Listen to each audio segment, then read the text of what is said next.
Nah, oke teman-teman, sekarang kita akan lanjut ke pembahasan berikutnya di TPA, yaitu tentang materi figural. Nah, di materi figural ini berkaitan erat dengan gambar-gambar. Jadi nanti bakal ada banyak gambar dan kita harus menebak gambar apa yang cocok untuk mengisi kekosongan di soal tersebut. Ada 6 jenis dari soal bertipe figural ini. Ada figural lanjutkan, ada figural analogi, ada figural 9 kotak, ada figural pencerminan, ada figural anti mainstream, dan figural lipat-lipat. Nah, untuk pertama kita akan bahas figural yang lanjutan. Nah, figural lanjutan itu benar-benar mirip seperti barisan. Jadi nanti ada beberapa gambar, misalnya ada 4 gambar.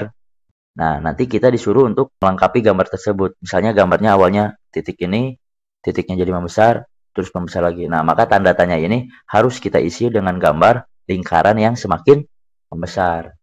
Dan biasanya ada beberapa objek. Jika di sini satu objek, misalnya di sini nanti ada segitiganya, terus ada perseginya, ada lingkarannya. Di sini apa? Di sini jadinya apa lagi?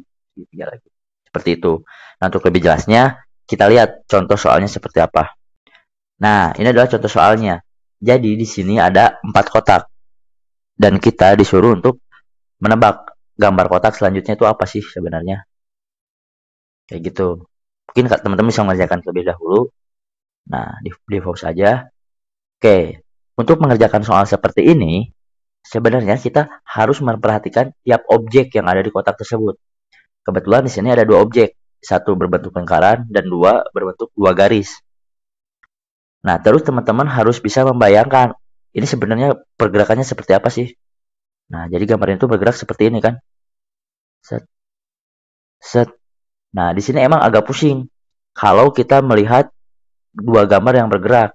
Tetapi akan lebih mudah jika kita melihat per objek yang bergeraknya. Misalkan kita akan perhatikan dulu gambar lingkaran ini. Gambar lingkaran ini bergeraknya seperti apa sih? Nah, gambar lingkaran ini bergeraknya dia ke kiri, ke bawah, kemudian ke tengah.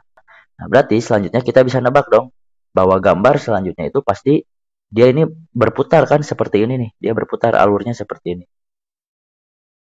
Seperti itu.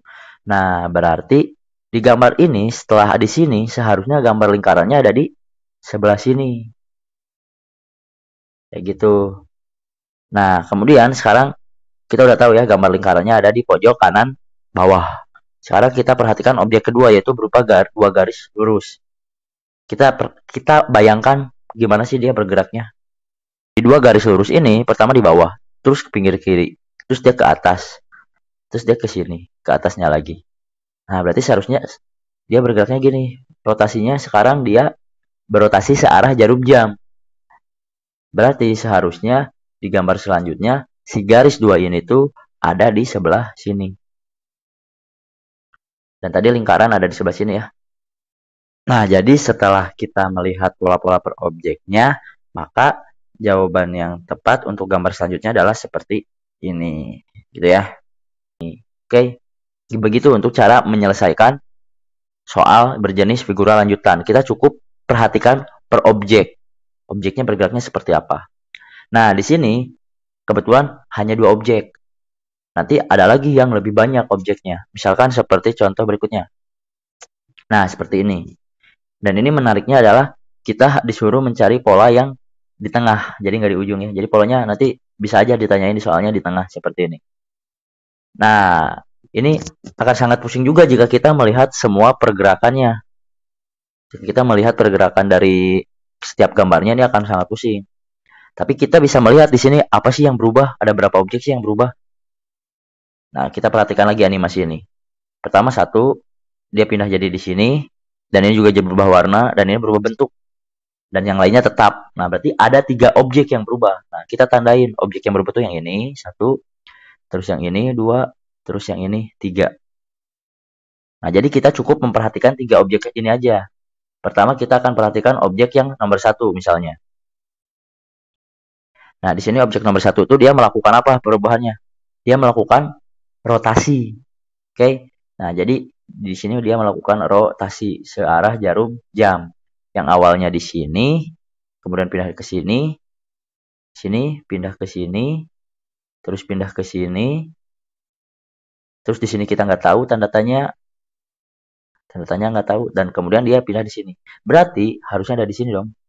Nah, berarti kita bisa nebak si ini ada di sini. Gitu. Terus kita perhatikan objek yang kedua, misalnya yang ini. Kita perhatikan objek yang tersebut. Nah, di sini awalnya segitiga. Dia berubah jadi belah ketupat. Kemudian berubah jadi elips. Kemudian kita nggak tahu, tetapi di sini kemudian berubah lagi jadi belah ketupat. Nah, di sini polanya adalah segitiga, belah ketupat, elips. Nggak tahu, belah ketupat. Berarti di sini harusnya 3, ya kan? 3, 4 elips, 3, 4. Nah, berarti di sini 3. Berarti kita tahu tadi yang ini kotaknya ada di sini. Dan bentuk gambarnya adalah di sini segitiga. Oke.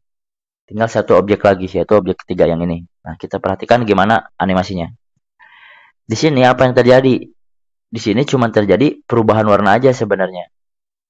Perubahan warna yang awalnya biru jadi putih, terus jadi biru, terus di sini nggak tahu warna apa, di sini biru lagi.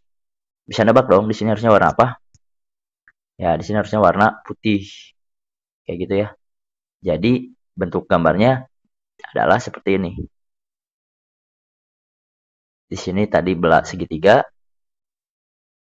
Ini warna putih. Dan di sini adalah belah ketupat. Nah, jadi setelah kita memperhatikan pola-pola dari ketiga objek ini, maka jawaban yang tepat untuk mengisi kotak kosong ini adalah itu. Sip ya. Jadi sekarang si segi 6-nya ada di sebelah kiri. Dan ini berwarna putih dan ini adalah bentuknya segitiga. Jadi gambarnya adalah seperti ini ya. Nah, jadi jawabannya yang benar adalah nanti pilihannya yang seperti itu. Seperti ya, jadi mudah ya sebenarnya kita cukup memperhatikan per objek dan membayangkan bagaimana perubahan yang terjadi. Sip.